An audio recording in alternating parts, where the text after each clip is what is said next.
The following feature presentation is part of the Skywalking Network. Are you ready? Welcome to Neverland. Here we go! A long time ago, in a galaxy far, far away. To all who come to this happy place, welcome. Disneyland is your land. When I first made Star Wars, everybody in Hollywood said, well, this is a movie Disney should have made. You're more than just fans. You're family. Best day ever! It's about family, and that's what's so powerful about it. Hey. When you use a bird to write with, it's called tweeting.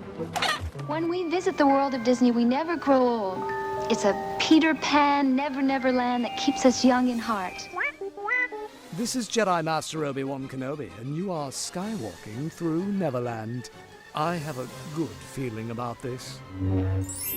Hey, Skywalkers, and welcome to our big 10th anniversary Bonanza episode. Yes, we want to thank you so much for joining us. We want to thank everyone in the Sky Chat who are here, and we can see your comments, and we're going to be sharing your comments on the show. My sister says, hey. Yeah. Big congrats.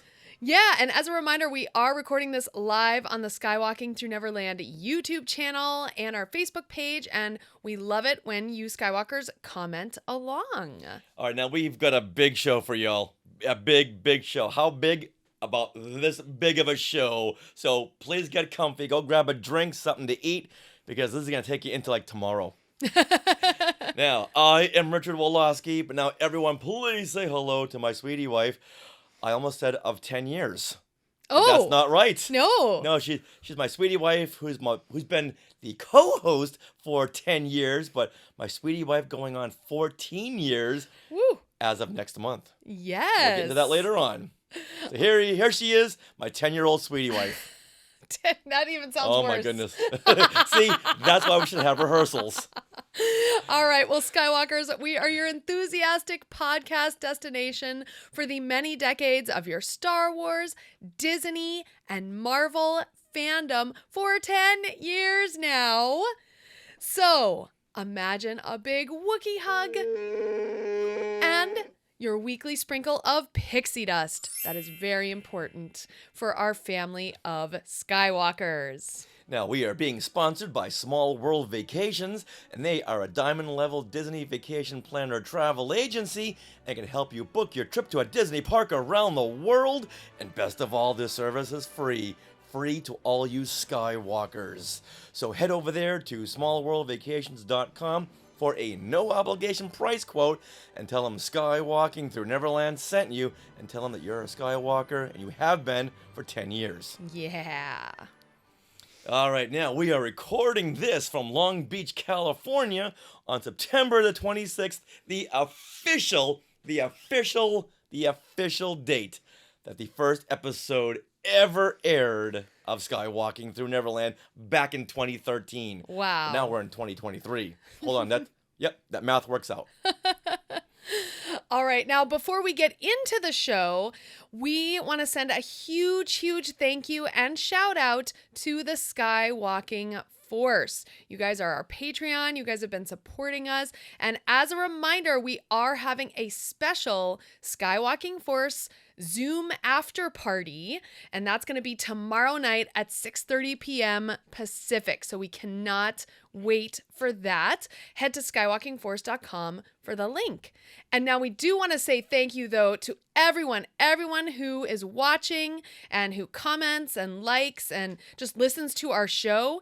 Like, we can't do it without you, which is why we're having this amazing live stream here. And let's bring on some comments here from the Sky Chat. Lori Lazat says, happy anniversary. And Dan Barr said, I just went back and listened to the first episode. Oh my gosh. So what do you think, Dan? Have we grown as hosts? Let us know. Glenn Stein says, hello, Sarah. Oh, hi, Glenn. Richard's here too.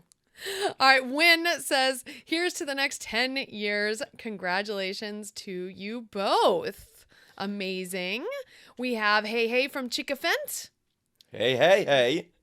Now, Coming up in this supersized episode, we're going to play clips from the most downloaded Skywalking Through Neverland episodes within the first 7 days of release, which gives the latest episode a chance to be included. Because if we just did the most downloaded episodes, well, of course, the back in 2013 would be probably the most downloaded episodes because it had 10 years of downloads. Now, once again, I'm so happy that everyone is here. I'm so happy that you guys have kept us going for 10 years. As you know, this podcasting is not easy.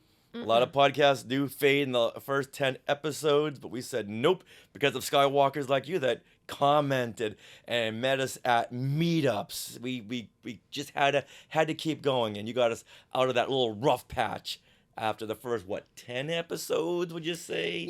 Yeah. Like the first 7 to 10 episodes, I think, is when most podcasts pod fade. But yes, we made it well past that. Yes. All right, you know what? Let's bring on our first guest. What do you say? Sounds good. All right, here he is. You know him as the John Williams of podcasting. It is Mr. Rob Dehlinger. Hey, Rob. Hey, how's it going? It is going great. It's fantastic. So glad that you're here because you joined the Skywalking family, a couple of episodes in? It was pretty early on. Could you recall the first jingles you had written? Ooh, that's a good question. One of the first ones was the short where I just sing Skywalking Through Neverland in a thick harmony. I remember that. Skywalking through Neverland.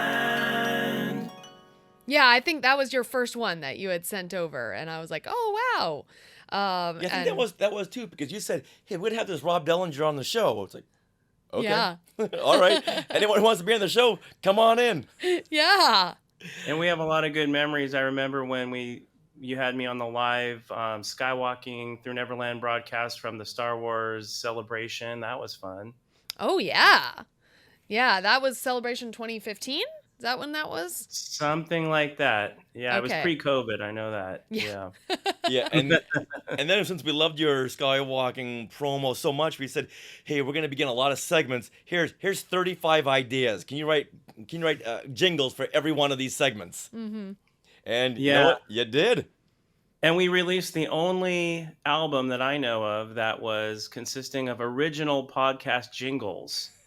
Yeah, I think, Yes. yeah, you're right. And we are the only podcast that I know of that has a record album. So when will that be released on vinyl, Rob? I know. I tried to submit it for Grammy consideration, and they said they didn't accept it. And the reason was they said there is no category for that or something like that. So anyway, maybe things have changed since then, but I wasn't able to submit it. Podcasting is so big right now, you would think now, because of you, hey, this Rob Dehlinger guy gave us an idea. Let's not give him any credit, though. Story of my life. So what is your favorite jingle you've ever written? Ooh, well, some of them are original and some of them are obviously based on existing Star Wars themes. And man, I didn't think about that. But what is the one? I do one of them where I end with the sort of Star Wars title sequence that kicks off the end of the Star Wars movies. Which one is that? Where I end with that? I'm thinking that was for classic Marvel Star Wars comics. Oh, that was a good one. Yeah, that one was funky. That was very good.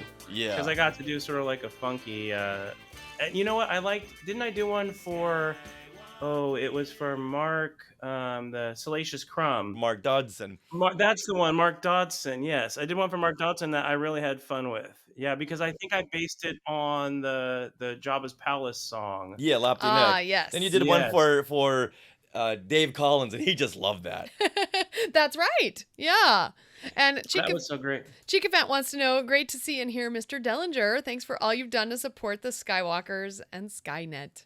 Oh, thank you so much. Yeah, it's a lot of fun. I've missed you guys because I haven't been as active with the podcast the last few years, but I make sure to check in once in a while, and I I am, connected with people on social media. So I do see your posts and everything, and it's nice to be connected. Yeah. Then you got Absolutely. really, really busy. Like, okay. Yeah. And then we You're thought, running your okay, if you can't band. do Skywalkers of the week, can you do Skywalkers of the month? And then Yeah. all of our schedules got a little too busy. Yeah. But we do have a bazillion Skywalkers of the week, and I should maybe just upload them somewhere so Ooh. people can listen to them, because it's kind of amazing if you sit back. I think we have, at least a couple hundred probably, right? Oh, I'm sure. Wow. Yeah, if you did one a week for a couple of years. Yeah, raise your hand in the Sky Chat if you have a jingle by Rob Dehlinger. Now, my favorite of your jingles was the Kenner jingle you did, because we did the discussion with Jim Swearingen, who was a Kenner designer. I thought, let's have some Kenner music behind him, but there was no Kenner music on YouTube, anywhere. So I thought, wait a minute, why am I doing this? I'll reach out to Rob. Rob can replicate this. That's right. It's a very militaristic marching little ditty. Mm-hmm. And this is like a labor of love when someone says to you, do you think you could listen to an old Kenner toy commercial and try to recreate the background music? I'm going, yes. That was the soundtrack to my childhood, that Kenner theme. Awesome. Yeah, I need to go back and revisit all of these because there's so many. And then some were totally original things we'd like to share.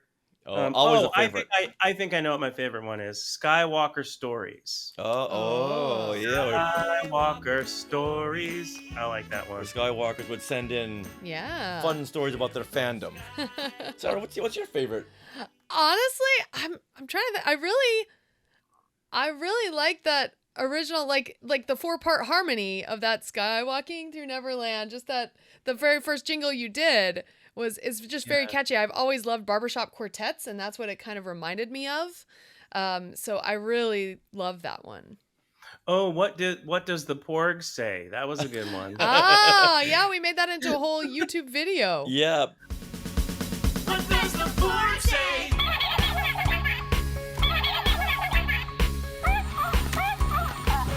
You've gone way beyond Skywalking through Neverland. Yes. You did Talking Apes. You did a great theme song for the Neverland Clubhouse. Yes. Based on the Parent Trap song. Yeah, I really That's like awesome. that one. Hey, Joey Pittman in the Sky Chat says, loved my jingle. Thanks, Rob. Yay. Awesome. Yeah, sometimes people come up to me like it's so funny, if I go to Disneyland, I'm definitely, which is a great place to be if you're going to be a celebrity. Between playing there with my old band, my new band, and all the Skywalking through Neverland people, usually when I go to Disneyland, at least one person comes up to me, and sometimes it's somebody who was a Skywalker of the week, which is cool. Oh, because we had the sweatshirts too that you guys made. That's right. Which was awesome to have my name on a sweatshirt. And so I think I haven't been going to Disneyland as much lately, and I don't live out in Southern California. The last time I was there, I was literally walking through the turnstiles. And I half jokingly said to my family, watch, somebody's going to say, we went right there and somebody wanted to, say hi that was working there. Oh. And then, another time I was there and somebody came up to me and started singing me their jingles. So that was cool. And one time I was sitting at Goofy's kitchen, and all of a sudden I'm with my family, and Pluto comes over and starts pointing at me and starts doing this like he's playing the trumpet. So there you go. Yeah, that's awesome. Yeah, we've had several characters come over to us and try to signal to us like they know us. Mm-hmm. I'm sure you guys, yeah. Yeah. Yeah, so wow. You know what? We had asked you, as busy as you are, could you please write a little 10-year anniversary jingle in the vein of your original Skywalking jingle? So let's go ahead and play that. Everyone, this is the debut of Rob Dehlinger's new Skywalking through Neverland jingle. Skywalking through Neverland, 10 years of magic.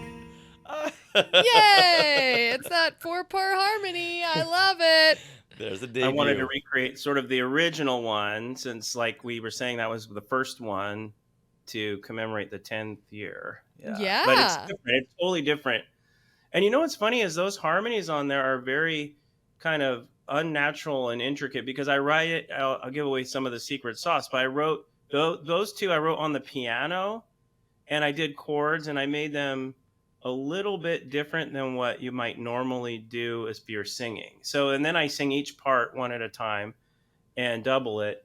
And what's weird is when I listen back to it, it sounds completely normal, completely but when I was singing it, it just sounds so awkward.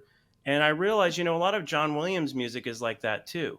You think it's so normal, you sing it, but then when you really try to play the intervals, there's a lot of interesting things going on there, that are almost, they just kind of go against what you would naturally sing, but they sound natural. It's kind of interesting. Yeah. You know what? Before we say goodbye, let's read a couple of these comments reaching out to Rob. Jeremy Stevenson said, that sounded great. And Shamim Dana said, Skywalking through Neverland. Well done, Rob Dehlinger. And then Courtney Turkel says, we love our theme song for Neverland Clubhouse. Yeah. And yeah, Awesome. Norma, my mom, says, oh, I love it. The Rob Dehlinger new jingle. Yes. Awesome. Well, Rob, Gotta have mom's approval. thanks so much for coming on and for 10 years of all your jingles. We can't wait to see you again in person. Yes. So tell everyone where you're going to be next with the Alpha Rhythm Kings. Well, if we have anybody that's out in the Bay Area, I'm doing a lot of stuff in the Bay Area. And actually, I'm going to be on Tuesday, I'm in Florida. So if anybody's St. Pete, I'm doing a swing dance out there, some private gigs, and then a swing dance. So if we have any dancers out there in the St. Pete, Tampa area, this coming Tuesday, which is, I think, October 3rd, I think. Anyway, I'll be there. And then I'm going to be in San Francisco at Mr. Tipple's Jazz Club on October 13th. And then I'm going to be in Tucson, Arizona at Mr. Bing's Supper Club on October 22nd. So maybe one of those would work out. Wow. And is that all at alpharhythmkings.com or on your Instagram? Yes. There's a lot of H's in Dehlinger, Alpha, and Rhythm, but it's alpharhythmkings.com, or we're on all the social media. We even have a TikTok. I don't know what I'm doing on TikTok, but we have Instagram and Facebook, too. And what Rob loves is when you go to see him and you yell out your different favorite jingles. Things we want to share! Yeah. The Kenner song! Skywalker stories! All right, thanks so much for coming on there, Rob. Thank you guys so much. Hope to see you in the future. Sometime Yay. very soon. Have a good one. All right, bye-bye. Bye. Bye. All right, now let's read this one here by Chickafent. Okay. This comment right here. All right. All right, give us 1 second. If I remember correctly, there was a bonus track on the album where Skywalker sang their favorite jingles. Yay. Oh yeah. Amazing. Awesome. That bonus track. Mm-hmm. And that album is still available. So Skywalking Through Neverland, look it up on like iTunes, any streaming service. You can purchase it. Mm-hmm. All right, now let's go way back 10 years ago today to episode 1 and let's listen to the beginning of the show and see if we've improved, everybody. Weigh in. Ladies and gentlemen, boys and girls. Listen. A billion years in the making. Off to Neverland. What do you know? You'll laugh, you'll cry, you'll kiss $3 goodbye. Hey everyone, and welcome to the first episode of Skywalking Through Neverland, a podcast for active Disney and Star Wars fans. This is Richard. And this is Sarah. Skywalking Through Neverland celebrates Star Wars and Disney fandom. And from time to time, we'll also be talking about excitement surrounding superheroes, Harry Potter, and other franchises with exciting things going on. We're going to focus on conventions, the Star Wars celebrations, the D23 Disney, and maybe from time to time Comic-Con if we can get in. We're going to celebrate cosplaying, fan films, Star Wars Disney collectors, anything that really focuses on the active fan and their fandom. We are a platform to show off you and your fandomness. Reminisce. And that's a new word, isn't it?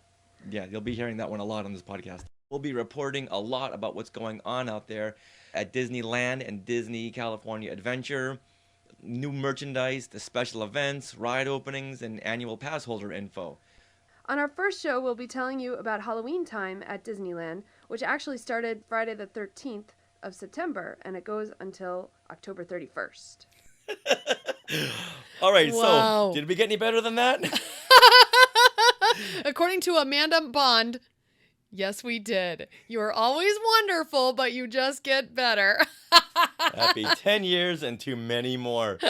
We started with these Radio Shack microphones that I've had since the 80s. Mm-hmm. And we thought, okay, this is what we have. Let's record on these. And we used those for a couple of years. Yeah. Yeah, that's true. And then we got some new ones. Mhm. And then just recently we purchased these. Yeah, but wow. Okay, now how close did we stick to that format? We're really going Well, to focus on the fandom and cover very Harry Potter and close. Oh. superheroes. I mean, very close. We don't cover Harry Potter as much, but definitely the superheroes. We got into Marvel now. Yeah, so I think we had a very clear concept going in, Mm-hmm. and we stuck with it because that's what worked. And I went back to I went through every single episode, and we really did focus on the fan community because this was a time when other podcasts were just starting to spring up. Everyone was doing a podcast, and we really focused on the fans, the fan films, the cosplayers. We went to conventions, did a lot of interviews there. I think our third or fifth episode was like cosplay versus consent. Yeah. Like that whole conversation that was happening about Comic-Cons and like, can you touch cosplayers when you take pictures? Stuff like that. Yeah, it was really interesting. Now, going a little bit before that, why did we start skywalking through Neverland? I mean, from what I remember, we were going to all sorts of events and things, and we'd post pictures and things on, social media, and people would be like, what's the story behind this? Or, we'd just be doing fun things. And then plus, we both had Star Wars fandom and Disney fandom, but we each kind of had our own perspectives on them because we're so different in age groups. Well, I love the fact that you came from the Dark Ages. 'Cause Right. That's when all the books came out, and I didn't really read a lot of the books. Right. And you did, so it's like, okay, this is going to work out perfectly. And then I was the right age for all the Disney Renaissance films that came out in the 89 through the 90s. I was like the perfect age, so I got to kind of fill you in on that era. Yeah, we didn't want to stick with just one thing because I was more Star Wars, you were more Disney, and we thought, okay, since Disney just bought Star Wars, this is a perfect time to combine both of these empires into one podcast. Yeah. Now, all right, now, do you remember some of the names? Do you recall some of the names we came up with? Oh my God. Okay. You know what? We had like a whole spreadsheet of names thrown out there. I think I had like teacups. Like we would come up with Disney stuff and we'd come up with Star Wars stuff and we try to combine them. Yeah, I think the Forerunner was like capes and lightsabers and wands. Castles, capes, and clones. Oh, how do you remember that? I just remember that because some of these we used as segment titles instead of names of the podcast. And there was one, Tiki Cantina. Tiki Cantina was a big runner-up. Yeah. But Yeah. there were too many other Cantina podcasts. And it would be like too focused, like Tiki Room, like just very focused on like Tiki culture perhaps. So I'm kind of glad we didn't go that way. Yeah. But yeah, And Tiki then Cantina was one. I remembered this book. Oh. Skywalking, The Life and Films of George Lucas. And skywalking is a good verb. Yes. And then Tinkerbell is always my favorite. So Neverland was one of the things that came up. Mm-hmm. Yeah, so then we just put it together. Skywalking through Neverland. Yes. And when we both said it, it's like, that's the one. Mm-hmm. That is the one right then, right there. We got to do this. Yeah. Now, I remember really the impetus for Skywalking through Neverland, the origins of taking a story and really broadening it out was when we went to Vegas and we did some of those Star Wars slot machines. And we would post pictures on Facebook and people would say, hey, what else happened there? What are these machines? Can you tell us more about this? So we were typing into Facebook and that's when we thought, you know what, this, instead of just having to type things in, let's do something more long form. And then we were invited onto other podcasts, and we thought, okay, this is it right here. Artificial intelligence was one of the first podcasts we ever did. Oh, yeah. And we thought, this is the medium of the future. No more of this having to write things in like a caveman into Facebook. Now we can actually tell stories. That's what we love to do, is tell stories. You have stories from your childhood. I've got a ton of stories from my childhood. Yeah, it's amazing. And it just became what you heard right there. And then I remember we started growing a lot when we attended conventions as well. So. Oh yeah, big time. That was a big deal. Yeah. All right, now let's roll in some of these messages we've gotten from the Skywalkers. We asked everyone, can you please send in a message, whatever you want to say about the 10 years of Skywalking through Neverland. So let's kick things off with your mom and dad. Okay, you got it. Good morning. I'm Peter Heitman. And I'm Norma Heitman. And for those that don't know, we are Sarah's parents. And we want to take this time to congratulate both Richard and Sarah for 10 wonderful years of their Skywalking Through Neverland podcast. Great job. Love the production. Love the content. Love you guys. Keep up the great work. Thank you, Mom and Dad. That's so sweet. Yeah. And look at those shirts. I know. They are in the hat. They are representing. Yeah. That is awesome. And it was those first, how many episodes did your dad have to stay up late at night? Yes. Just to equalize the audio and sweeten it up? I think the first couple of months. Yeah. And that's why his name is in the credits as our engineer. Right, yes. Sound engineer, yes. Yeah, because that's when we still had those little Radio Shack mics. Mm-hmm. And we sounded terrible. I think your dad heard that first episode and said, "Oh, no. No, we gotta fix this." Yeah. So thank you, and we love you, love you, love you. Yeah. All right, this next one comes in from my sister, Lisa. Happy anniversary to all the Skywalkers. Congratulations for being around 10 years. And happy anniversary to Rich and Sarah. Love you guys. Thanks so much to Lisa. Oh my gosh, how sweet. Very, very sweet. All right, next, let's listen to our good friend and longtime Skywalker, Justin Smith. Hey, Richard and Sarah. I'm calling in to congratulate you on 10 years of Skywalking Through Neverland. Wow, 10 years. What an amazing milestone. I'm very proud to have been a listener and friend of both of you guys and the show for 8 of those 10 years, for 4/5 of your run. Not bad at all, I would say. I actually still remember the first time that I met you guys. When I first met Sarah, I met her at Trader Sam's at a little meetup at Disneyland, and she actually gave me this midichlorian pixie dust. That was back when Sarah was, of course, doing her Jedi Tink cosplay right here.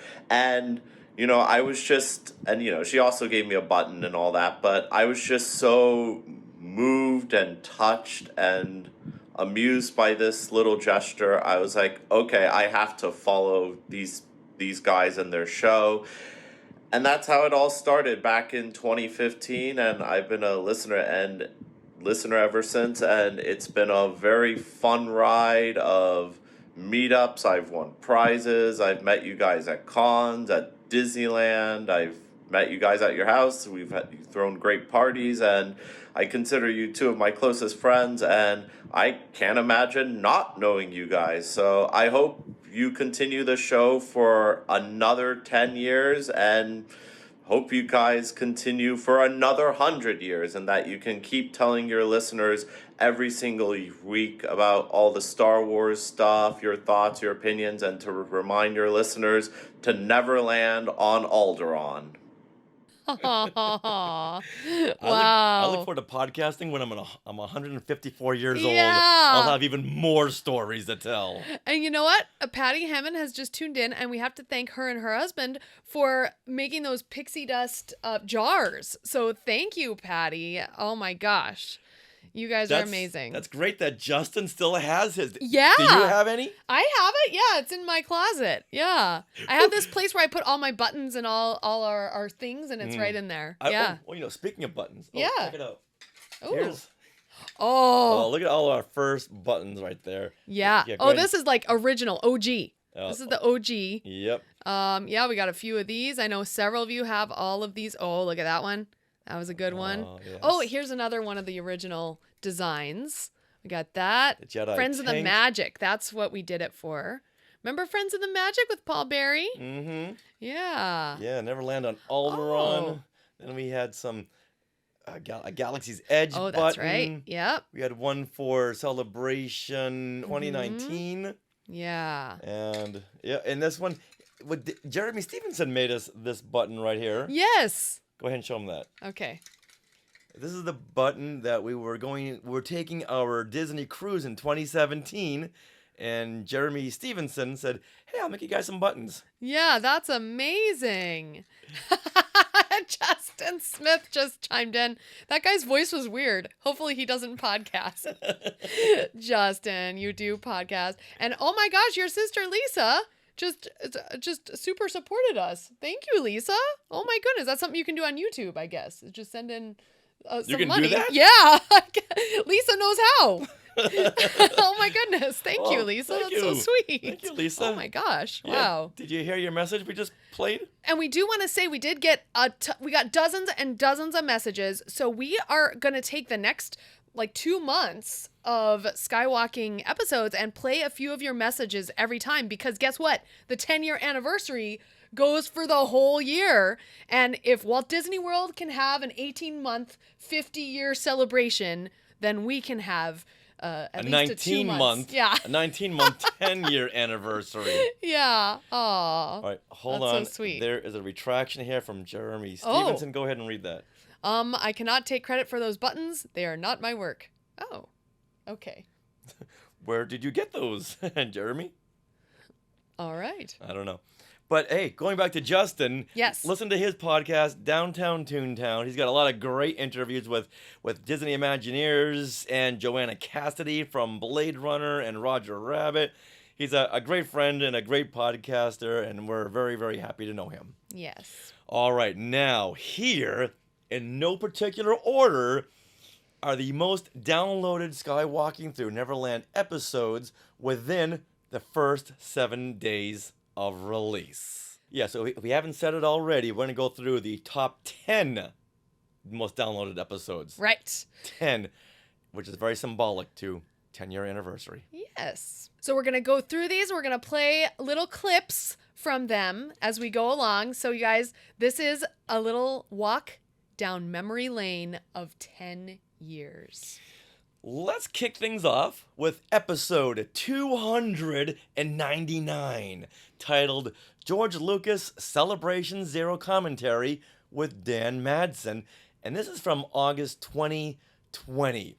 Now, since we've gone over this George Lucas Q&A very recently, the Celebration Zero George Lucas panel, we put them up on YouTube and Instagram in the little 60-second shorts. Yeah, shorts, because George Lucas doesn't really he doesn't talk a lot. No, he has very short answers. Yeah, so we were able to fit a lot of them in 60 seconds. Go look at that. We're not going to run a clip on this one, but it was great. Had to have Dan Madsen on this one because he was just taking over the Star Wars fan club as it was transitioning from the Star Wars fan club into the Lucasfilm fan club, which later became the Star Wars Insider. Okay. All right, now, this was also a precursor to our Fandom Through the Generation panel we had at Force Fest. Yes. Which also led into our Fandom Through the Generation panel we had at Celebration in 2022. Yes. Getting all those years confused. Which led into us asking him to write the foreword to Today in Star Wars History, Volume 2, right there, foreword by Dan Madsen. Dan's become a very good friend of the show. We're so lucky to talk with him and have him on the panel. He's a fantastic guy, and he wrote so much of what bridged me into Star Wars and Lucasfilm during the 90s. Wow. 'Cause you get a book or two every year, some comics, and then some Young Indiana Jones, and they were all put into the Insider, the Lucasfilm fan club, by Dan. Oh yeah. So we get all that was our internet of the 90s. Yeah, that was I remember I got those too. All right, now we're going to head to an episode that happened in February of 2020. This is episode 276 with Emily Swallow, the Mandalorian armorer. Now we gotta thank Shamim Dana. Shamim is in the Sky Chat right now because he's the one that approached Emily at a convention and said, "You've got to do Skywalking through Neverland. You've got to do Skywalking through Neverland." Aww. And she was on our show. Yes, and while we always appreciate being included in press roundtables with actors for various Star Wars series, those are always timed. You have like 10 minutes, 20 minutes with them. So we love it when we're able to have a conversation with someone on their own time. And so we got to do this with Emily Swallow, thanks to Shamim. And so we're going to listen to a few clips from this. And this first clip, I'm just going to plug Richard here because, Richard, you do a lot of work pre-production on the podcast. You're a great producer, and you write these amazing introductions that, you'll hear Emily's reaction to our introduction here. All right? All right. The Mandalorian has taken Star Wars fandom by storm. It's unanimous that we all love Baby Yoda, but there's another mysterious character that we adore on the show. She's the one to go to when you need a new Beskar steel outfit. She is the armorer. She is Emily Swallow. And we are so excited to have her here with us now on Skywalking Through Neverland. This is the way, Emily. Oh my gosh, that's my favorite intro I've ever gotten, I think. We aim to please. Can I just have you guys introduce me everywhere for the rest of my life? Absolutely. I mean, that's not high maintenance or anything, is it? No. Not at all. Not at all. Now, how often do people say to you, "This is the way"? They say it to me all the time, but I never get tired of hearing it because I've never had a catchphrase that has caught on so universally, and it's so much fun. Isn't that sweet? Oh, I remember her saying that now too, and yeah, I was like, I started to sweat. I was like, oh, wow. Writing those intros are sometimes not easy. No, and you do a great job with them. So props to you. And I think it's because of those intros and our nice conversations that, when we went to see the Mandalorian screening of Mando season 3, and she was there, she recognized us and was like, "Oh, yay." Yeah, she turned around and said, she gave us a big hug. Yeah. And she was just so sweet. Yeah. And Dad says, once again, it's all about the production values that are second to none. Aww. Oh, thank you very much. Hey, there's a comment here by James Young. Congratulations, quite an accomplishment. And James Young is the author of many vintage books on Halloween and Ben Cooper and Power Records. James, we got to talk. So one of the cool things about this is Emily shared a whole bunch of interesting stories about on set, getting ready and in costume. She also shared stories of George Lucas on set because he happened to come to the set when she was there. And so she tells a little story about that. And above all, we're just so happy when we can make a connection with these talented people. So let's listen to a little bit of this. Yeah, were you on set when George Lucas came to visit? I was, yeah. Oh, tell us about that. Oh, it was incredible. And I stood there listening to him and watching him, and he's telling these stories and had, probably 50 people around him just hanging on his every word. And what just was so profound to me was thinking back 43, I guess, years ago when he made that first movie and knowing how much resistance he came up against and trying to get that movie made, seeing how these stories that he created have stuck with us now for 4 decades, and how much passion people still have about Star Wars, and thinking about the technology that existed back then. And then when he came to set, and when I got to hear him talk, he was on the sound stage that had like the big green screen that they shot a lot of the stuff with his ship. And so just thinking about like the differences in technology and how we can tell the stories now. But even with the technology, you know, people wouldn't still be interested in Star Wars if it weren't for the heart of those stories. And I think that that's really endured. And that's just such a testament to this dream that he had, and this little idea that he brought to life. It's just so profound to me. All right, Emily. Well, thank you so much for joining us on Skywalking Through Neverland. This is the way. Nice. Thank you. This was so much fun. It was really great to talk to you guys. I love when people say that they had so much fun on the show. Yes. Because Absolutely. you can really hear it in their voices, especially with Emily Swallow. And we do a lot of work behind the scenes and listening to other interviews and what hasn't been asked yet, or what kind of follow-up questions are there. And she was just so much fun because The Mandalorian was on, I believe, was on the air at that moment, or that season had just wrapped up. Yeah. But that was a huge get, and she's so much fun. Yeah. All right, now let's get into the next episode, which is episode 100. 100 guests share 100 moments. Woo! And this is from November of 2015. Oh, a month before The Force Awakens. Now, we were thinking, what can we do for our 100th episode? Yeah. And I'm not sure where the idea came from. It was you. Okay, I'll take credit for that one. 100, yes. How? And it must have been just a joke at first. How can we possibly get 100 guests? So we thought, wait a minute, where do guests mainly hang out? Conventions. There you go. Yep. So first, a lot of Skywalker sent in their 100 their favorite fandom moment. Right. So then we went to conventions. Just stuck microphones in everyone's faces. Yeah, and I remember I was at some event, I think the Zootopia Disney event, and I like asked a bunch of press people here, you know, like comment. So yeah, we got like all kinds of these moments. Yeah. Oh my goodness. And I think the convention, the Kamikaze convention was just closing up, and we needed like 3 more. Yes. Yeah. We went to like the janitor, the barista, the security guards. Tell us a moment, anything. Now, this 100th episode we dedicated to Daniel Fleetwood, whose last wish was to see The Force Awakens before he passed away. This is it, our episode 100 of Skywalking Through Neverland. Before we begin, we just want to dedicate this show to Daniel Fleetwood, who just passed away on Tuesday, November 10th, after his battle with cancer. He was the man whose last wish was to see The Force Awakens before he became one with the Force.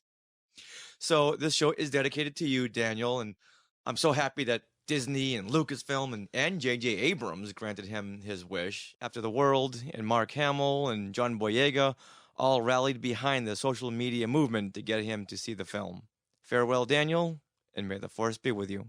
Now, before we begin our really, really big show, everybody please say hello to my sweetie wife, Sarah, who is 100 episodes years old. That's me. Yeah, I'm Dave Floating, and you're Skywalking Through Neverland. Thank you. I'm not sure where we met Dave for this. I'm wondering too, because I know we met him in December of 2020. Yeah. Well, he knew us. 2015. And we'll get to there soon enough. He knew us then. Yeah. I'm guessing it was from Star Wars Celebration, because 2015, that we would have seen him in 2015, I guess. Yeah. Okay. All right. Hold on. Glenn Stein, he remembers. He submitted a moment. My moment was Idina Menzel singing Let It Go with Taylor Swift. That's amazing. Which happened just 2 weeks before the 100th episode. Wow. Glenn, that is quite a memory. Also, I want to say hi, Vincent. Thank you for watching. Happy anniversary, guys, he says. Well, thank you. So that was a really fun episode. Go back and listen to that one. Each clip is like anywhere from 10 seconds, as you'll hear from Dave Filoni, to like a minute and a half. 100 guests. That's a fun one. All right, well, my next episode is episode 261. This is Halloween Coast to Coast from October of 2019. Now, we recorded this episode right after attending both the Oogie Boogie Bash at DCA over here and Mickey's Halloween party at Walt Disney World within the span of less than 48 hours from each other. And we had Skywalker meetups at both events. I know some of you watching right now were at those or one or the other of those. And we compared and contrast these two parties on this episode. So the clip we're going to hear is Richard, you kind of summing everything up. Yeah. So, Richard, overall, Oogie Boogie Bash or Mickey's Not So Scary? You know what? I hate doing this because there are so many fun elements to both. But well, what I like think pluses okay, it? I think the humidity at Mickey's Not So Scary party in Orlando, it's like this big dark glove that wraps around you, and you just. It doesn't ruin the experience, but it doesn't puts enhance a damper on the it. Halloween feel and environment. Okay. Just because you're sweating the whole time. Right. And okay. it's just it weighs on you. It's sweat is heavy. Yeah. But you know what? I can't let that dampen my time.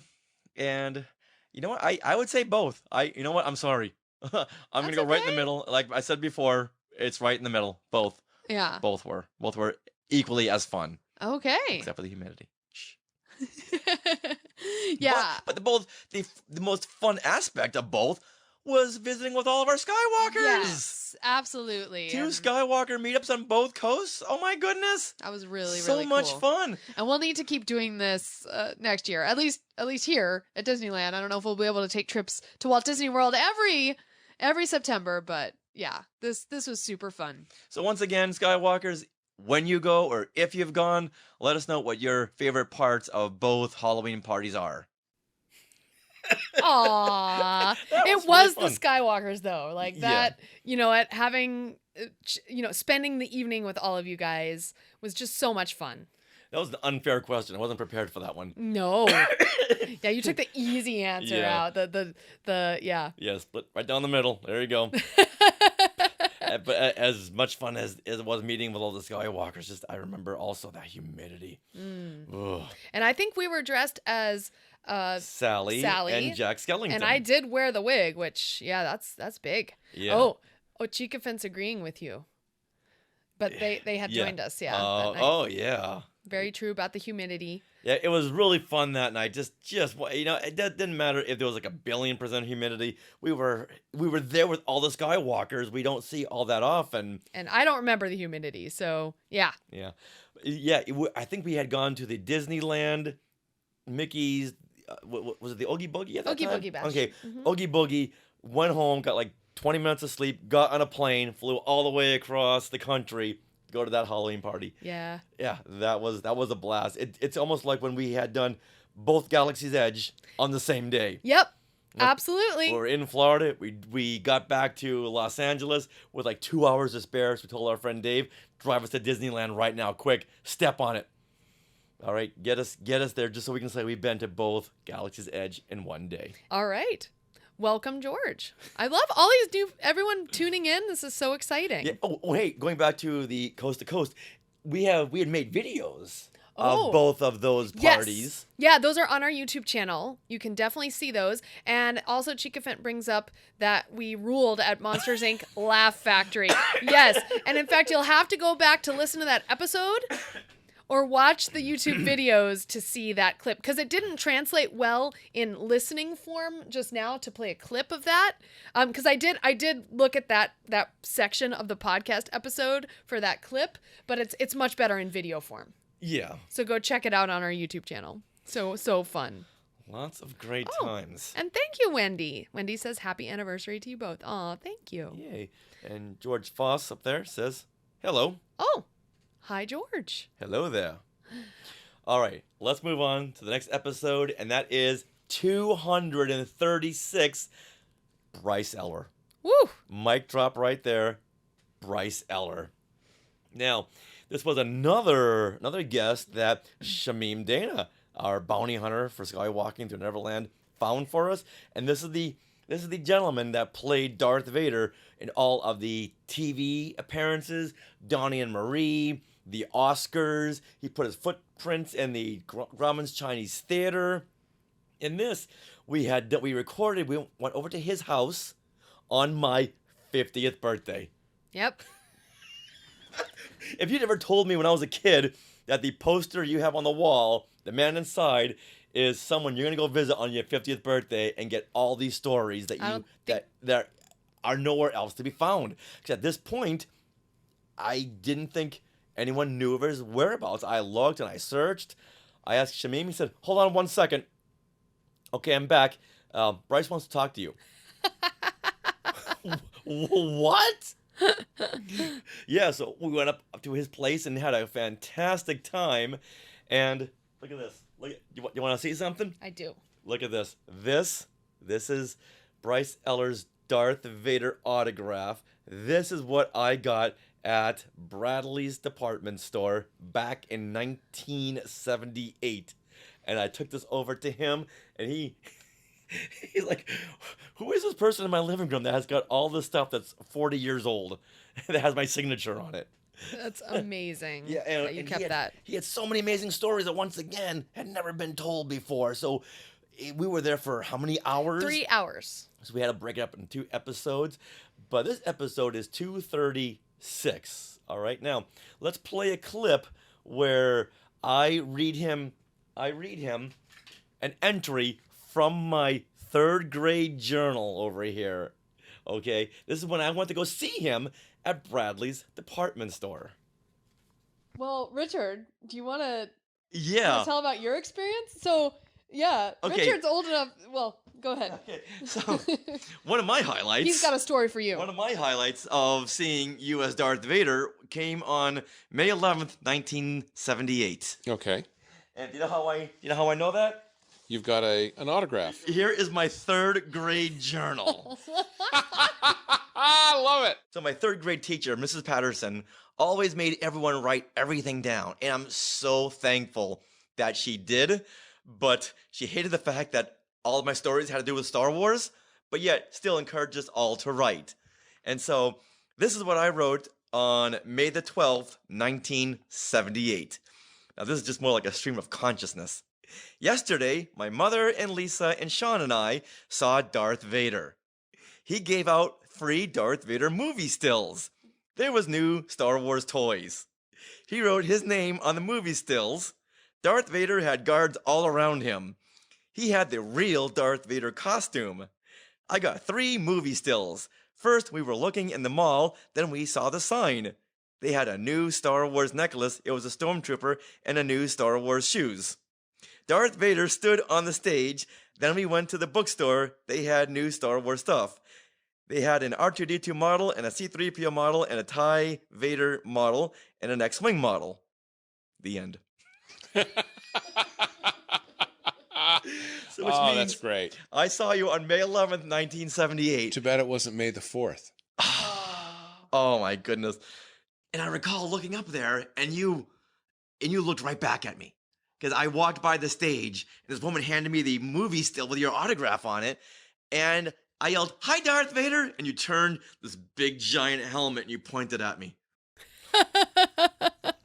That's amazing. Oh. Wow. So can you hear my excitement in my voice? Absolutely. I can. John Zancanaro, seeing the actual notebook is great. So yes, if you're watching live on the YouTube channel or if you listen back later on the YouTube, you'll see that. And you remember, you also recorded this. You got out your iPhone. Yes. And you recorded this video of me reading Bryce Eller this story. And we put it out to the Skywalking Force. Yes. Yeah, so you can see that video. Yeah.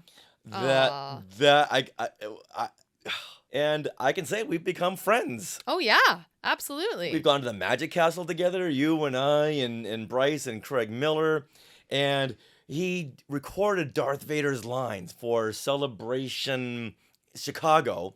Okay. We had a little skit planned out where Secret Squirrel would take our recorder And then Darth Vader comes in, and we had pre-recorded Darth Vader's audio, and it was Bryce Eller had recorded the audio. Once again, my whole world was coming full circle. Going back now, I think I had more relation with Bryce Eller as Darth Vader than I did David Prowse. I think so too. Because at that point, David Prowse was in one movie. Oh. And that was it. Oh, there you go. But Bryce was everywhere, including that big poster that everyone had. And right over here is the big Darth Vader standee that he autographed that I got when I was like 8 years old. That was really fun. Oh, but speaking of some congratulatory messages. Let's roll in Bryce Eller's. His congratulatory message. Hi, this is Bryce Eller. I was Lucasfilm's Darth Vader in numerous TV and personal appearances, and you may even have stepped in my footprints at Hollywood's famous Chinese theater. I want to congratulate Skywalking Through Neverland for 10 years of podcasting and bringing you, the fans, the behind-the-scenes Star Wars information you want to know. Aw! As you can tell, I got very, very starstruck. Next up, okay, so your white whale was Bryce Eller. Now, I want to say, like, anything having to do with Tinkerbell is amazing. And so Margaret Carey is one of our top listened to episodes. And this is all the way back, episode 15 in February of 2014. And this is Tinkerbell Talks, Margaret Carey. Okay, before we roll in the clips, do you want to tell everyone how we got her? How we got her? Of course I do. So first of all, I just love talking with someone who has met Walt Disney. Like that connection, that's harder to find nowadays. But I will never forget that meeting. I believe it was WonderCon, I want to say. And Richard, you were wearing this shirt. I was wearing this shirt right here. Skywalking Through Neverland. Margaret Carey, wait, stay up there. Margaret Carey is about this height in relation to Richard. More like that. Yeah. And so basically, she was talking to you, and then she went like this to Richard. What's this? What's this? And it says Neverland. She played the reference model for Tinkerbell in Disney's Peter Pan. All the way back in 1959. She was 18 years old when she did that. So basically, through this t-shirt is how Margaret Carey invited us to come to her where she used to work at a studio, and we got to interview her for like 2 hours. Yeah, it was a radio station in downtown LA, and she's Margaret Carey. So when she busts open the door and say, "Hey, we're gonna use Studio B to record in," no one says anything. Yeah, exactly. So yeah, and then we went out afterward and had what was that kind of dessert? Oh, it was a very flan. No. It was a very 50s dessert with rice pudding. Oh, okay. Yes. It was. Yeah, the little diner next door. Yeah. She said, "Oh, let me take you to for some rice pudding." It was amazing. Okay. Yeah. Okay. So here I want to share this clip. This is where she describes her first day as reference model for Tinkerbell and what Mark Davis, the animator, requested that she do. The first thing that they asked me to do was to do a pantomime of dropping down on the big looking glass or the mirror that was on Wendy's dresser and see herself in the reflection and then take a look at herself and be pleased and then be unhappy at the size of her hips. Yes. And so I said, sure. So that's what I did. But I must say, if any of you are watching Peter Pan, and you'd better be, because I'll check up on you. Anyway, you will notice that she is not preening. I played her as if she was seeing herself for the first time. I figured, why would they have a mirror in Neverland? So that's what she's doing, and she's almost saying out loud, "Oh, I'm cute. Oh, look at those wings. Oh, isn't that? Oh my." And then get upset about her hips being too large as far as she's concerned. She really is a girl. So when we actually got on the soundstage And I had my hair done up by the hairdresser before I came. Didn't have to wear any makeup. And came over to this set. And it was a set. They had props and things there. The first time that I stepped out in front, I said something like, "Mr. Davis, do you want her to be ditzy like Betty Boo? Or do you want her to be like the queen of the fairies?" And he said, "Margaret, we want her to be you." Oh. And I said, "Golly gee, I think I can do that." And that is my personality. They had the two dimensions, the line drawing, the width and the height, and I gave the third dimension. And that's the way I try to explain it. Isn't that sweet? That was another one of those, oh my goodness. I know when you're talking to someone on the show, in an interview, you're supposed to be listening. Mm-hmm. But my mind was just going, oh my God, this is Tinkerbell. She's right here. And even people who were walking by the studio was like, oh, there she is. And you had presented her with a big set of wings. Yes, that's right. From my wing maker. Mm-hmm. Yeah, who made my Jedi Tink wings. And then we asked her to be our pod mother. Yeah. She was so happy with that. Our fairy pod mother. And then she came back and we reviewed some of the animated Tinkerbell films. Mm-hmm. Oh my gosh, those are so beautiful, those films. Also, she came on Step in Time to go through the original 1960s The Parent Trap film. And recently, was it 2020 or 2021, a Valentine's episode where she describes her new marriage at 91 years old. She can do anything. Exactly. You know what? Very inspirational. You're never too old to do anything, even get married. Yes. And then we went back to do another. Then she did Ask Tink segments for us. Yes. Which was like a Ask Ann Landers kind of a thing where people write in, ask her for her advice or ask her questions. We did a great many of those.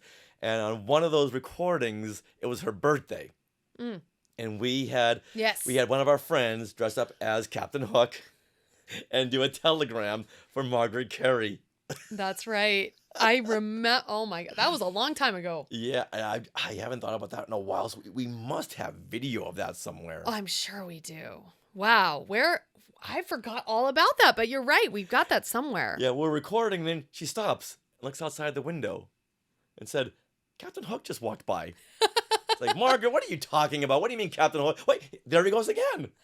And then finally comes in, does his big presentation. Oh, she was so happy. Oh, how do you not love Margaret Carey? I love it. All right, let's move on to the next episode. All right. And this is episode 170, Gary Kurtz. Once again, drop the mic. He came on for the 40th anniversary of Star Wars. This came out May 25th, 2017, the 40th anniversary of Star Wars. And we have Gary Kurtz, the producer. He produced Star Wars and The Empire Strikes Back, and he has never been on another Star Wars podcast. No. This was just amazing, and never, ever did I have this on our bingo card that we'd be getting Mr. Gary Kurtz for this show, especially for the big 40th anniversary. Now, big thanks to Craig Miller, who's been on the show several times, and he did publicity for The Empire Strikes Back, and he arranged this. It was Craig Miller who reached out to Gary Kurtz, because the two of them were like really good friends. They were working on different films up until Gary had passed away just like 5 years ago. Mm-hmm. So I'm glad we got him when we did. So let's run this clip that includes a promo, and then this is our reaction after we had all hung up. This is Gary Kurtz, the producer of Star Wars and The Empire Strikes Back. I'm celebrating the 40th anniversary of the original Star Wars on Skywalking Through Neverland. Perfect. Nice. Oh, love it. Better than Harrison Ford could have done. Well, all right, Mr. Kurtz. Well, I wanted to thank you very much. Yes. This has been a 40-year dream talking to you, and I really appreciate you coming on the show. All right, thank you. Thank all right, you. Take care now. You have a great day. All right, bye-bye. Okay, bye. Bye-bye. Oh, phew. Oh. Oh my god. Yeah, that was nerve-wracking that day. It was very nerve-wracking because he was 8 hours ahead. He was in England as Yeah. well. And a lot of times people in England, we always get off either 8 hours or 7 hours, and it's always confusing and we never know. And like that far away, you never know. Like his internet was weird at some points. Yeah, and this was Like, still it on got wonky. Skype. Remember Skype? Yeah, so we couldn't see each other, which kind of was sad. But Yeah, it was a very poor connection. yeah, oh my gosh. And at the beginning, he said, "Oh, do you want to do this another time?" It's like, no. We're here. Please, let's do this right now. Yeah, and it worked out. It worked out. We had a very good conversation. I mean, listen to the total episode 170 to hear the whole thing, but wow. We've all heard so many behind-the-scenes stories on Star Wars, but nothing stacks up to hearing a story from someone who was actually there. Right.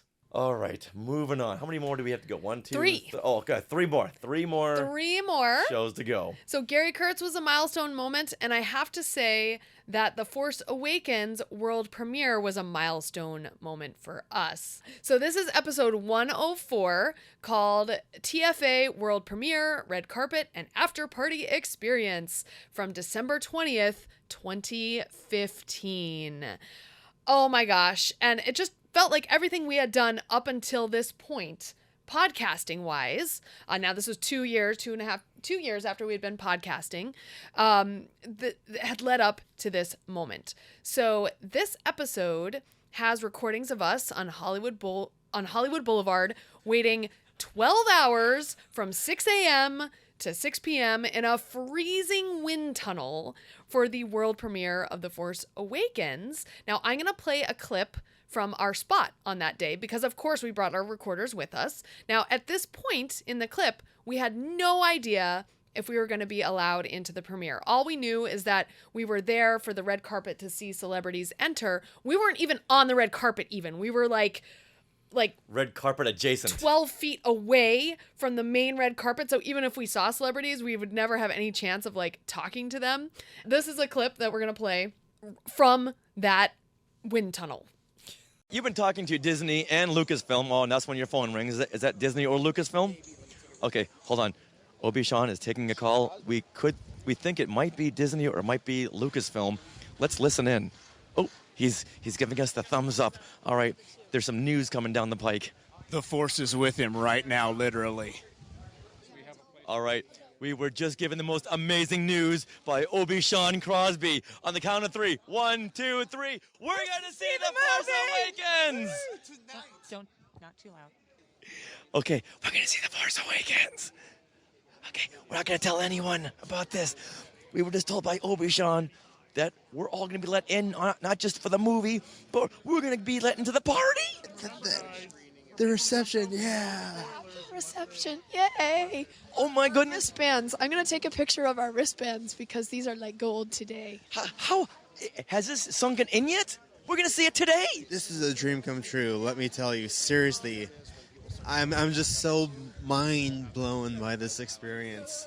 We all had our hopes like sunk to the ground, and all of a sudden, Obi-Wan comes with this great and amazing news. I am so mind blown by this. Like my hand won't stop shaking. It's better than we could have ever imagined. Yeah, when we started Skywalking through Neverland, we said we just want to be invited to the world premiere or a premiere of The Force Awakens, and now it all comes full circle. And a big shout out to Sean Crosby, who was like one of the greatest Star Wars ambassadors. He made this happen. He found people at Lucasfilm, his contacts, and at Disney, and said, hey, we got a lot of people out here. If you have some extra seats, and we know you have 3 theaters playing The Force Awakens, what do you say? Can we kick out some of the people you don't really need there and have us fans in there? Yeah. Yeah, and Shamim, yes, it's Sean Crosby. Sean Crosby, Yeah. yes. He also heads up every year, November 17th. Oh, Life Day. The Life Day at Galaxy's Edge Yeah, over the here on big Batu fan West. event. Yeah. So be there. Yeah. And then John is saying, I forgot about my voice being lost. Yes, that whole week I lost my voice because we were out in the cold and I got bronchitis and I couldn't podcast.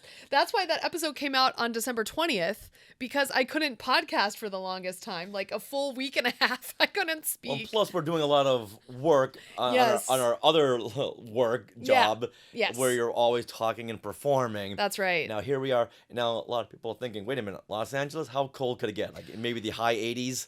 But no, right on Hollywood Boulevard, it was a wind tunnel. The whole day. Yeah, if you had a tauntaun, you'd be slicing him open and crawling inside. Absolutely. Yep. Yeah, so then we not only got the chance to see the movie, we got into the after party. Yeah. The after party for The Force Awakens, where we met J.J. Abrams again. We met so many people.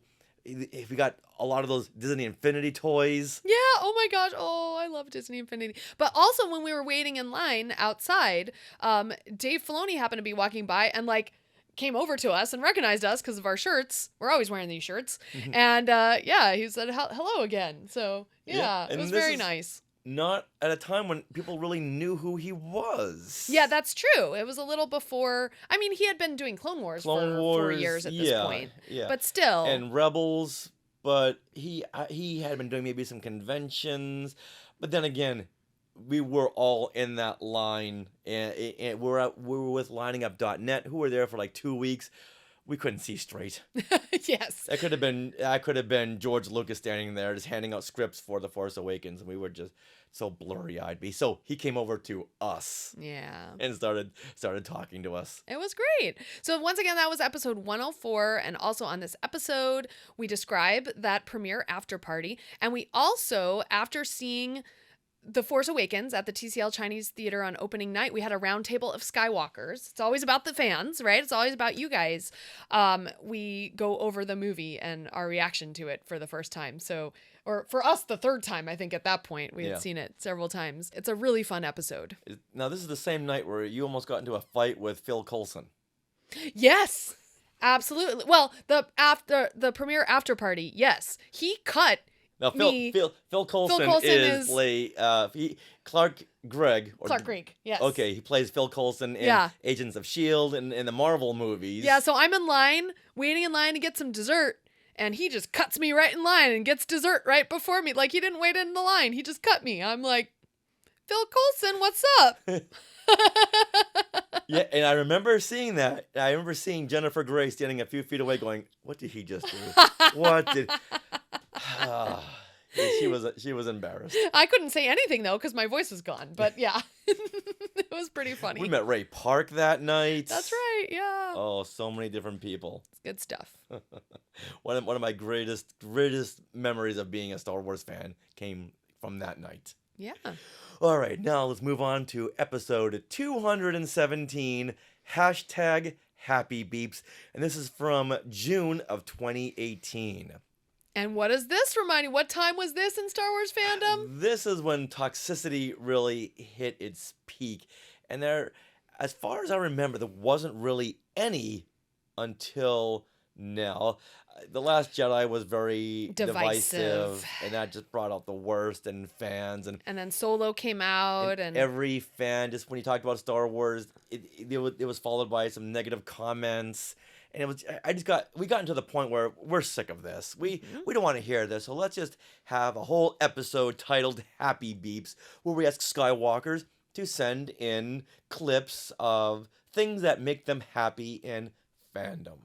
Hey, Skywalker family. This is Jeremy Hunt, not surprisingly from the Hunt family. Why do I enjoy being part of the Star Wars fandom? Well, there are many things that I could say, but I started the message that way on purpose because I want to highlight what has been the best part of fandom for me, and that is the extended family of fans that I've come in contact with over the years, and specifically as it relates to Skywalking through Neverland. There are people in the Skywalking community that I literally converse with every day of the week. and not just about Star Wars. We share life events, struggles, care for each other.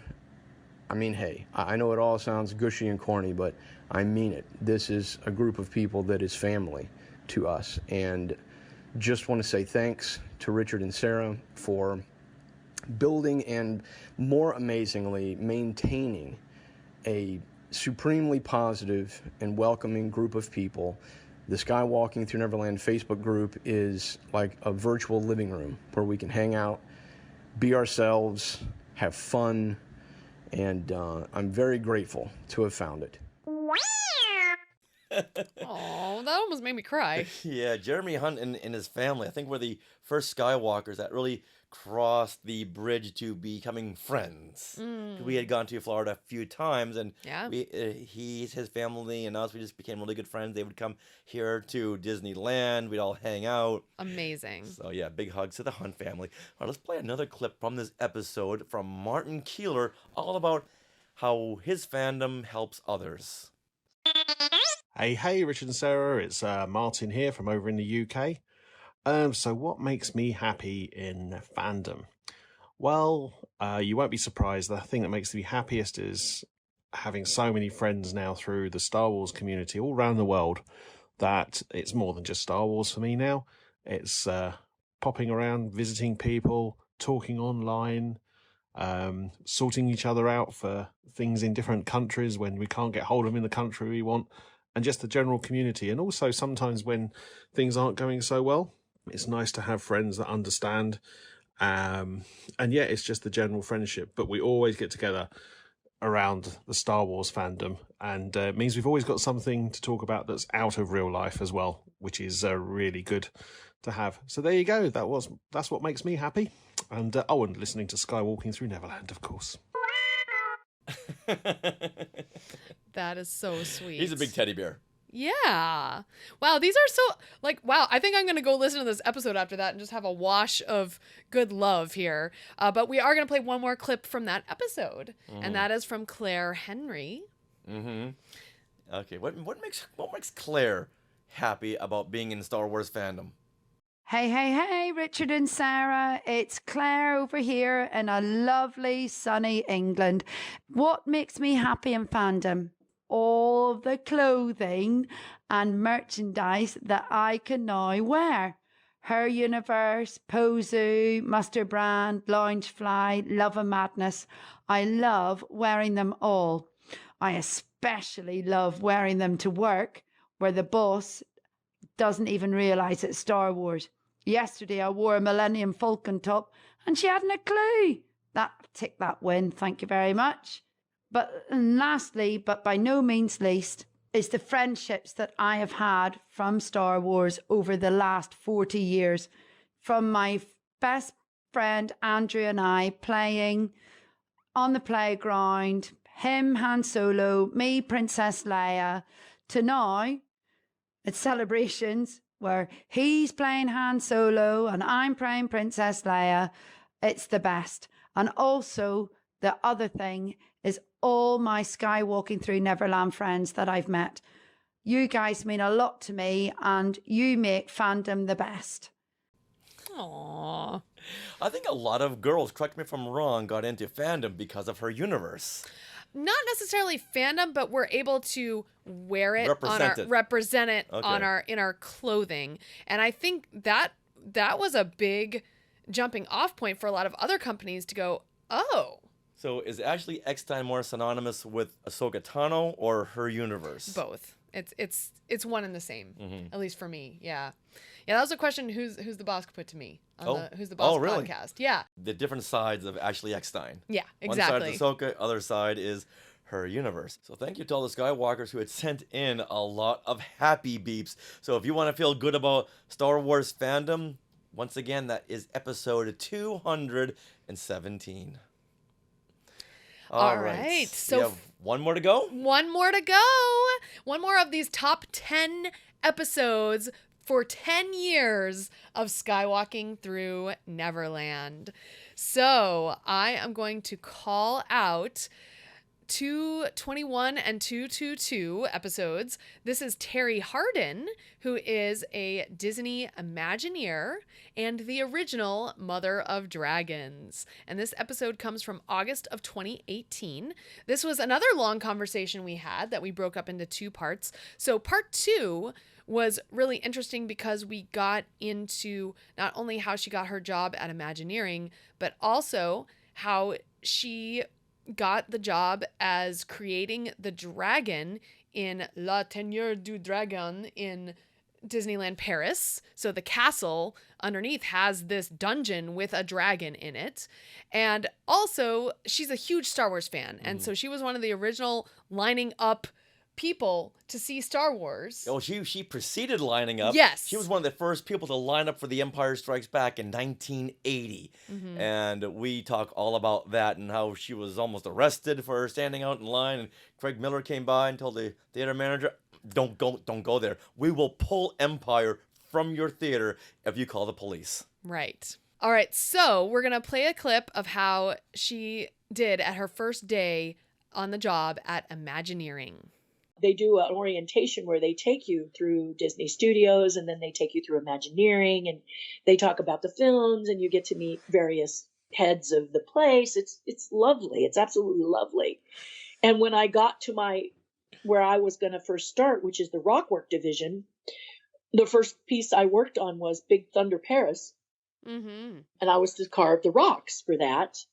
And a lot of sculptors said, well, that's a boring job. And I said, have you ever sculpted rocks? And they said, well, no. And I said, then shut up then. Because you don't know. You don't know. It's actually quite challenging to sculpt rocks for Disney and rocks in general because God is God and you cannot sculpt You're not. rocks. Yeah, seriously. You cannot sculpt rocks like you sculpt anything else. You have to stop about halfway to your finishing point. And a lot of sculptors right now will be saying, what? But I don't know how else to tell you.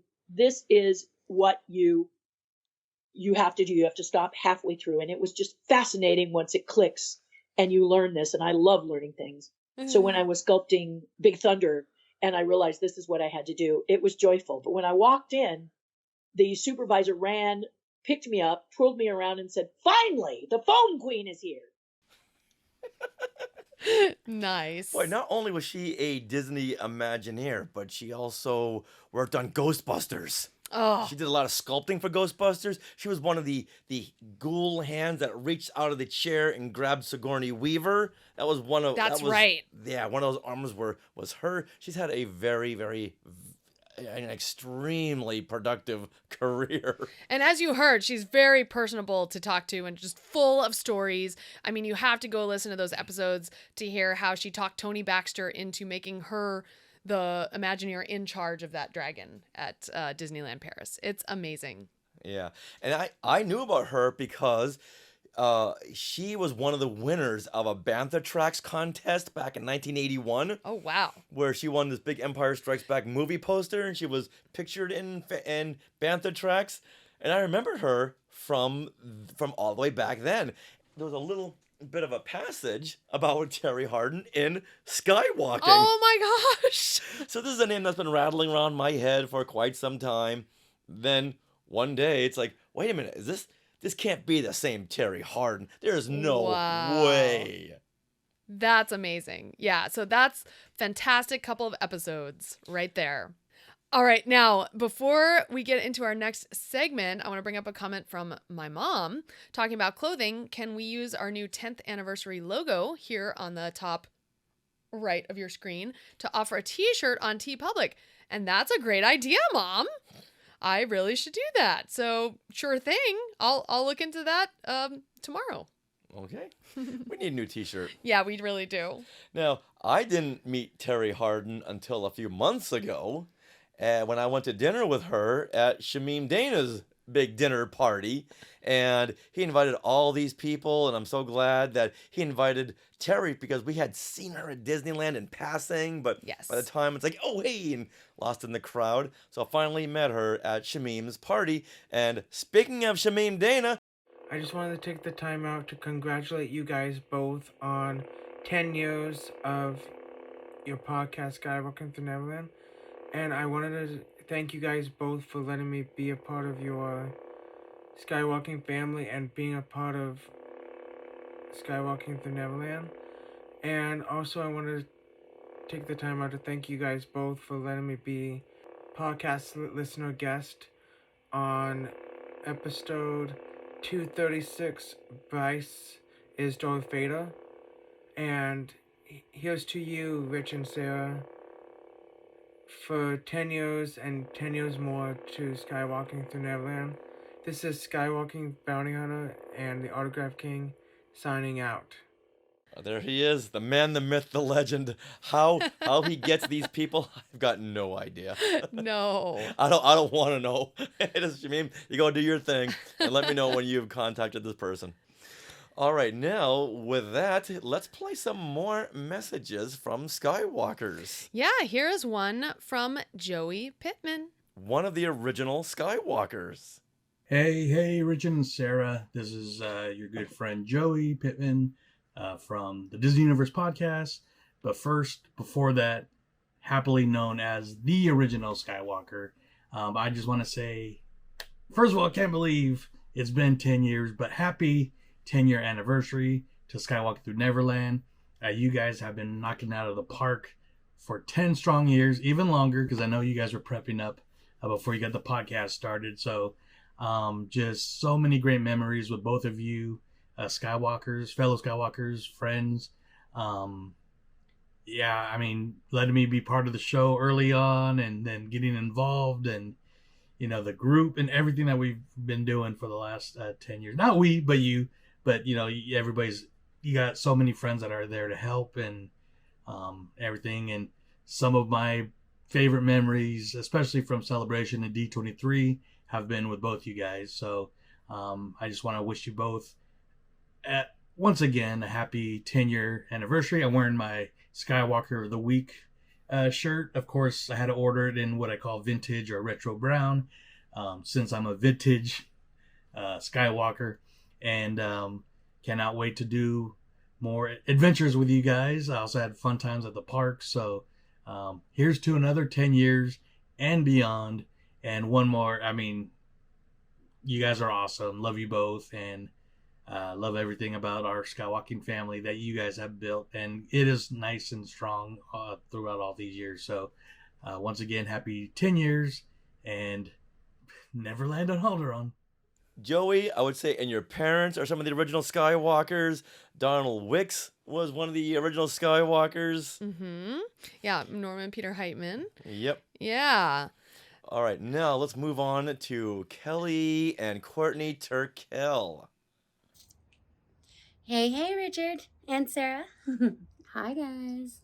It's Courtney and Kelly from the Neverland Clubhouse. And we're wishing you a happy 10 years of podcasting. It's amazing, guys. No one deserves a bigger and amazing congratulations than you guys. Mm-hmm. And you guys have definitely changed our lives. Not only with the podcast, but with your friendship and also having us be a part of the Skywalking Network. We are so happy to be part of it. So we want to thank you guys and keep doing what you're doing. Yeah. Let's go another 10. Yeah, exactly. Right? Bye. Bye. Thank you, Kelly and Courtney Turkel. You know, if you're good friends of ours, sooner or later, we're going to turn you into podcasters. They were an instrumental force behind Force Fest. And since they did such a great job, we said, so do you want to extend this even further into doing a podcast of your own? And that was the birth of the Neverland Clubhouse. All right, we have one more video to share. I just wanted to say happy 10th anniversary to the Skywalkers. Skywalking Through Neverland podcast has been going on for 10 solid years. Amazing. They I think were, pioneers. But definitely congratulations to Richard and Sarah again for 10 amazing years of great content. Yep, and we're very happy having the Skywalking family as part of the Virtual Cantina family and vice versa. We've had our annual Life Day celebration with them, which has been absolutely a lot of fun. Yeah. Too much makeup. Luke loves those. Yes, loves to make an appearance. So we have that, and just congratulations to them. Well, thank you to the Virtual Cantina. I think we've partnered with them more than anyone else, and they're a great, very, very productive group. Every like 5 minutes, they get a new show going on. Prolific group. Yeah, exactly. Yeah. Yeah, so it's great to partner with them on some of our actually our interviews with Mhm. celebrities as well. So yeah. And Spencer was just on the show a few weeks ago talking about his tour of 24. He's gonna take a big busload of people and take them to all these different places. So if you haven't heard that one yet, go back because you're gonna definitely want to jump in on this deal that he has got going for this summer of 24. All right, and you Skywalkers, we put out the word. We got dozens and dozens of your 10-year anniversary messages. So like we said at the beginning, we will be playing them on our next several episodes, probably for the next 2 months. But this means that you can still send yours in if you'd like to. We would love a video version, but if video intimidates you, you just want to record audio, that's fine too. But we love seeing video of you guys. Like, Yeah. it's so sweet. So what you can do is you can record on your phone and then please email to share@skywalkingthrough-neverland.com. And that's just like it sounds, share, like you want to share with your friends. Sharing is caring. Share@skywalkingthrough-neverland.com. And we'd love to keep playing these messages throughout the year. Yeah, That would be amazing. So send them in. Once again, next 19 months, we got to beat Disney. Yeah. Disney and their celebration. Yeah, so we'll probably play like 3 an episode in our Skywalker shout-outs. And so if you haven't heard yours yet and you sent in a message, never fear, we will be playing it. Mm-hmm. All right, so we just played for you the top 10 most downloaded episodes within the first 7 days. But you know what? Let's wrap things up with an extra episode that has really stuck out to you, Sarah. Some runner-ups. Yeah. Oh, no. Do I have to go first? Because I have like Okay. 4. All right, well, you know Do you what? have one that you've I've picked? got one, Okay, yeah, I'm still yeah. picking. So once again, these are our episodes that just stick out in our minds. Not saying this is more special than any other episode, but like I was gushing over Bryce Eller and meeting him, and another fandom that is so huge to me is the Monkees. In fact, we just saw the Monkees a couple of days ago. Look at our YouTube, our Instagram, our Facebook for a lot of pictures of us in our monkey attire. But we got James Frawley. James Frawley was on our show. James Frawley really distinguished the look and feel and rhythm and tone of the Monkees back in 1966. Now, we've got a friend, Ken Mills, who runs the Zilch podcast. It's a big Monkees podcast, and James was on their show, and I said, hey, can you share the contact information? And we'd love to have him and talk about his time on the Muppet movie, which he directed. Right. And this guy, James Frawley, had really developed a sense of humor that I still use today in my shows that we do live shows. And if you were to see those shows and you knew who James Frawley and the Monkees were, it's like, we know where your inspiration came from. And I was able to ask him questions that had been percolating for 50 years. And now here he was. Now, this is one of those first episodes where we're doing Skype. Yes. And the Skype had gone out. Okay. It was a lot of technical difficulties. So, Sarah, you were running from room to room trying to do whatever you were doing.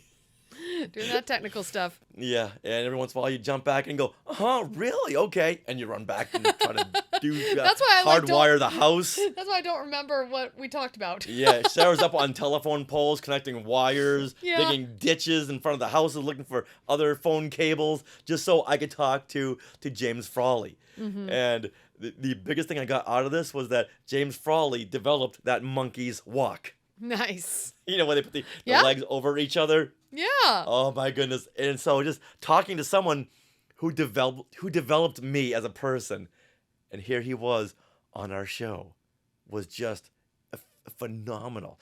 And then like a year or 2 later, he had passed away. Mm. And then Peter Tork of the Monkees had posted our show on his Instagram account saying, That's hey, right. if you guys want to really relive some of James Frawley's biggest moments, this podcast had him on their show, and he plugged our show. And because of that, Peter Tork became a Skywalker of the Week. That's amazing. So that's one of the shows that really sticks out because I can't say enough. It's to have these people on our show that develops you as a person. How do you wrap your head around something like that? All right, well, I have a runner-up coming up. I want to bring up a comment here from Nick Werner. Hello there and happy 10 years Skywalking through Neverland. And, Glenn's out. He's going to go watch Ahsoka. All right, but, Okay, it starts in 3 minutes. 2 minutes. 2 minutes. Okay, so I'm going to choose. Oh my gosh. Okay, I'm going to go back to episode 177, and that is Skywalking through D23 Expo. Now, when we go to these expos, we're thinking of you, the fans, and so we record, we bring our recording devices, we do all kinds of recording. Roundtables. Sum-ups. And it's just so cool to have this record of things that we've done. Like this particular D23 Expo, believe that was 2015. There's a whole Galaxy's Edge discussion. Michael Giacchino was inducted into the Rebel Legion. We have an interview with Chris Beatty, an Imagineer, who on Galaxy's Edge, which was not formed yet. But now Chris Beatty is doing presentations at the Destination D23 and things. He's a big top Imagineer now. There was a Tangled the Series panel that we talked about with Mandy Moore and Zachary Levi and Jeremy Jordan. And also this Disney Legends ceremony had Mark Hamill and Stan Lee. And so we brought you recordings from all of that. And it's just a testament to just how we do stuff on the go like that. It's really cool. So yeah, it's good that we have got our portable recording studio, Yes. so we can bring it wherever we go to, except for Disneyland. Right. Secret Squirrel is right there telling us not to. So I'm just very proud of us. So this goes we're able to do around that. to our very first question. Have we fulfilled our mission statement of really focusing more on the fans than anything else? I think absolutely. Because we are fans, we have those roundtables that we do are very important. We get a Yes. fan's perspective of these big events. We don't just share clips from the events, but we have our perspective on them. And I think that's what people want to hear. And since we're not an affiliated podcast, we can tell you when we don't like something. Oh yeah, and then we have our own perspective on things and movies and TV shows and events. You have your puppeteering perspective and your movie perspective. I have my music perspective. So it's really cool that we're able to do that. Yeah, and many more conventions to come. There's more D23s in the future. Even though we can't make it to all the celebrations, we'll have other people who have been to those shows come on and tell everyone else about their experiences. So even if we can't make it, we still do whatever we can to bring it to you. Bring it to you and tell you about all the highlights and whatever we can. So a lot of comments we get are like, it was actually like being there, just listening to your roundtables. Yeah. All right, so sorry, before we wrap up, tell Yes. everyone about the Skywalking Force after party one more time. Yes, if you are part of the Skywalking Force, we are having a special Zoom after party tomorrow night, 6:30 p.m. So if you are part of the Skywalking Force, you are welcome to attend. That link will be at skywalkingforce.com. Also, we have I've made a special decal for you guys that should be in the mail. There are a few that I still need to create and send to you. So if you haven't gotten them yet, never fear, you are going to get them. And now is a great time to join the Skywalking Force. If you've been thinking about it, if you just want to support, that would be amazing. And we love all of you who are part of the Skywalking Force. So to get that link to the Zoom party or to see what you want to do to join the Skywalking Force, just head to skywalkingforce.com. And for you in the Sky Chat, it's extra benefit for you because when people hear the show or see the show later on, we'll have already done the Skywalking Force party. That's true. It pays to watch. Yes.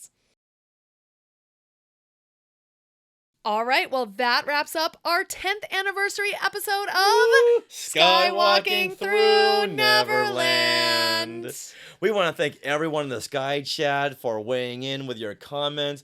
We want to thank Rob Dehlinger for coming on the show and sharing his memories and thoughts about writing jingles for Skywalking Through Neverland. We want to thank Shamim Dana for all the guests that he'd help us get throughout the last 10 years. So thank you to everyone who's also helped with the Skywalking Force, who liked our videos, who liked everything of ours, bought our books, bought the Skywalking Through Neverland album. We want to thank you so much for everything that you do over and over again. And another message from Mom, Norma Heitman. Congratulations again. 10 years of awesomeness. Aww. All right. Well, are you interested in our books? Today in Star Wars history, autographed copies of that and Skywalking Through My Fandom, an interactive notebook, are available now from skywalkingthroughneverland.com/book. And once again, you can support us through the Skywalking Force, our Patreon. We're doing a lot more with that lately, including having special parties, having special gifts, and also you have access to bonus content in the form of our Zoom discussions on the latest Disney Plus shows. So make sure you head to skywalkingforce.com. And this week's Ahsoka conversation on Zoom will Yes. be on Thursday Mhm. at 6:30 p.m. Pacific. Yes. Yes, Yeah. so the benefit for you who are downloading and watching the episode the day this comes out. Yes. All right, now we want to thank our sponsor once again, Small World Vacations, for their support. Thinking of a trip to a Disney park? Well, you can fill out a Get a Quote form at smallworldvacations.com today. Their vacation planning service is free of charge, so check it out and tell them Skywalking Through Neverland sent you. Now we are part of the Skywalking Network. Skynet.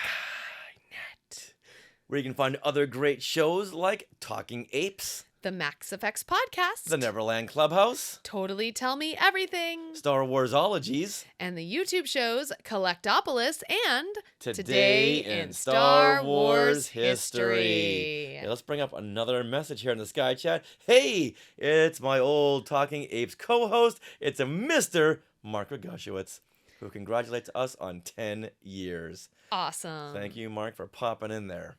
Yay. Now, if you guys want to get a hold of us on social media, very easy. For Twitter or Instagram, just look for @SkywalkingPod. It will pop right up. Or X or Threads, all those things. We're Skywalking Pod. That's what I grab everywhere. Wherever there's social media, look for Skywalking Pod. Be sure to join us on our Facebook group. A lot of great discussions in our Facebook page. If you want to see our events coming up, we have some conventions coming up in the near future. Go there, look at our event page. You'll see all of the Zoom discussions and the convention appearances and every other meetup we're doing. And we're also playing your messages, so you can send in some 10th anniversary messages to share at skywalkingthroughneverland.com. And don't forget to subscribe to us on YouTube, Skywalking Through Neverland. Now, don't forget to stick around for bloopers and other fun bits that didn't make it into the show. And always remember, Neverland on Alderaan. Hey, look at those names to the left. They are part of the Skywalking Force, our Patreon. Become a producer yourself and check out all the Disney Plus themed bonus content available depending on the level you subscribe. Become a member of the elite Skywalking Force at skywalkingforce.com.